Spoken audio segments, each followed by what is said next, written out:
But court is starting 11 today. Why? Because they are preparing for Jane Doe's testimony. Now, who is Jane? Nobody knows. None of the testimony elicited today makes her any type of a victim. Stupid, yes. Victim, no. Jane said that he preferred her to wear provocative lingerie and really high stripper shoes, and to put baby oil on her body and then his. And they would do this for 12 to 24 hours. Combs was asking Jane to fantasize about being with other men and asked if she'd wanted to do that. She responded, okay.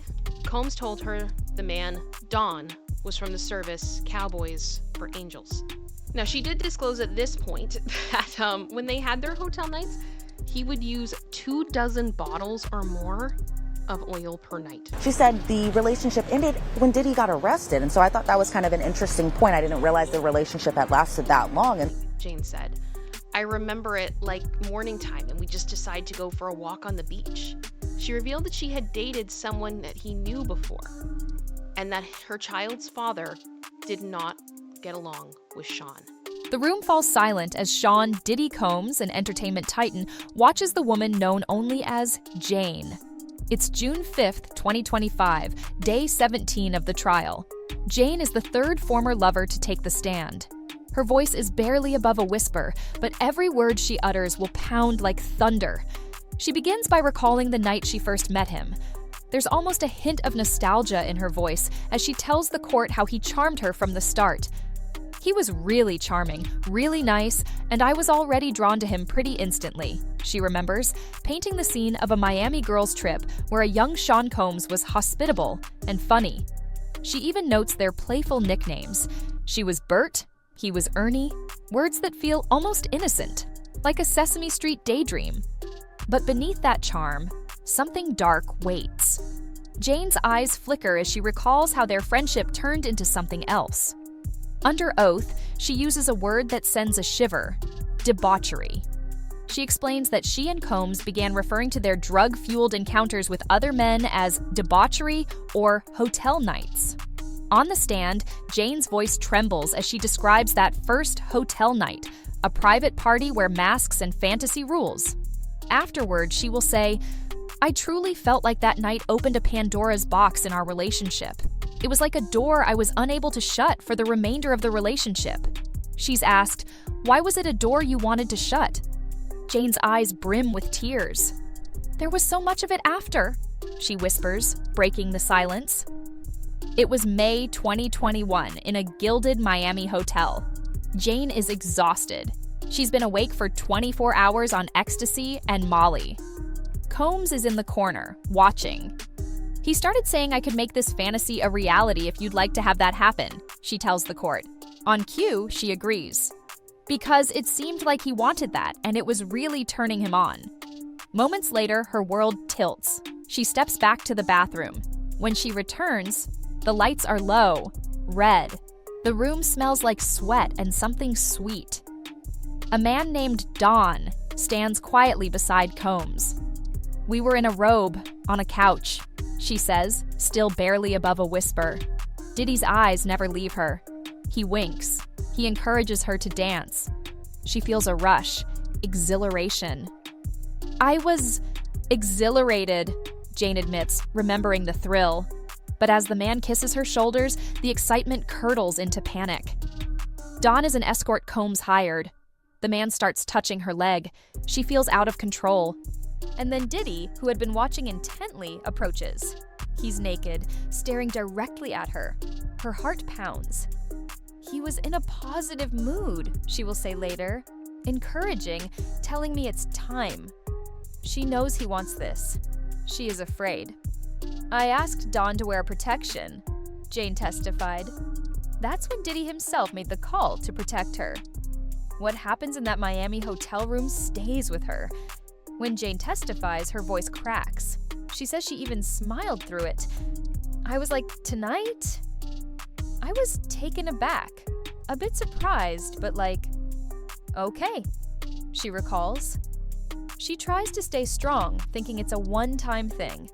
But Combs makes one thing clear. If you want to be with me, this is the door you opened. Over the following months, Jane finds herself saying yes again and again. Night after night of whirlwinds and red-lit hotel chaos. Jane now recalls the madness in vivid detail. Every time we had one of these hotel nights, it felt like our room turned upside down, she explains, forcing herself to speak steadily. She paints a scene of wild parties, beds flipped, floors wet, all covered in sheets and blankets. Why? Because of the excessive use of baby oil, Jane testifies, the word almost scalding the air. In fact, she tells jurors they went through 24 bottles or more per hotel night.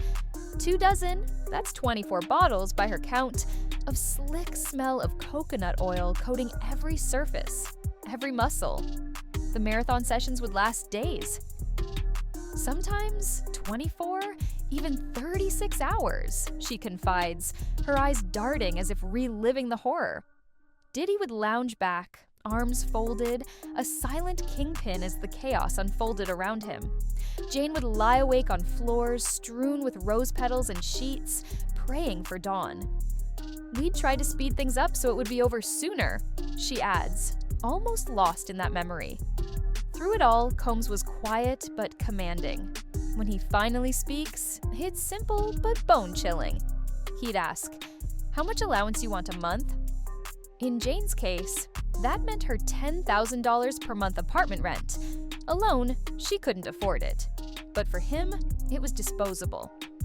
He wanted me to write down a number, she said. Jane asked for $15,000. He smiled and said 10. $10,000 in cash every month to keep her in line. She recalls the conversations in fragments. He asked me how much allowance I want a month. I said 15, and he said 10.